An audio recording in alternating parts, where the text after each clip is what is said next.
મિત્રો, ટાયમ અનુકૂળ આયુર્વેદ ધીરુભાઈ સલાળાવાળા. આજે હું અમરેલીની બાજુમાં સાપાથળ ગામ છે ત્યાં રૂટમાં આવ્યો છું. આ મારા જૂના કસ્ટમરો, આ દાદા મારું સુવર્ણ એ વાપરે છે ઘણા સમય બધા. દાદા કેમ છે? મજામાં? શું હાલે? રામ રામ. નવા વરહના રામ રામ. શું છે? મજામાં? હું ફાકી શું કે છે? કબજિયાતમાં કામ સારું કરે. આમ કાંઈ હારામ હારી આવે છે ને?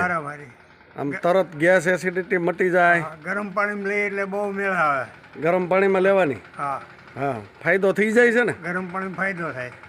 એ કબજિયાત હોય તો ગરમ પાણીમાં લેવાની, અને ગેસ એસિડિટીમાં તો હાંડાનું પાણી પીવી તોય હાલે.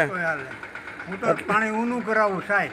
હે? ગરમ પાણી બહુ તરત ફેર પડી જાય. તરત જ ફેર ને? ઢીલું પડી જાય. હા, સરસ.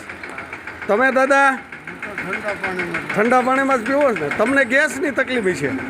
ગેસની છે ને?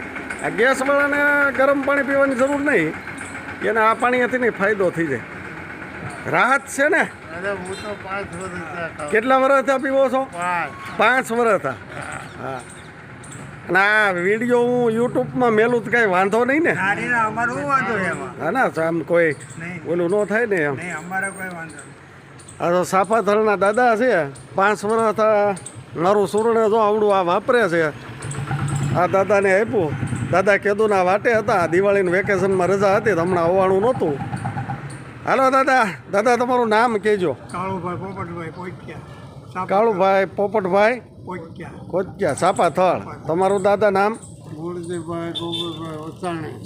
મુરજી દાદા ગોબરભાઈ વસાણી. સરસ.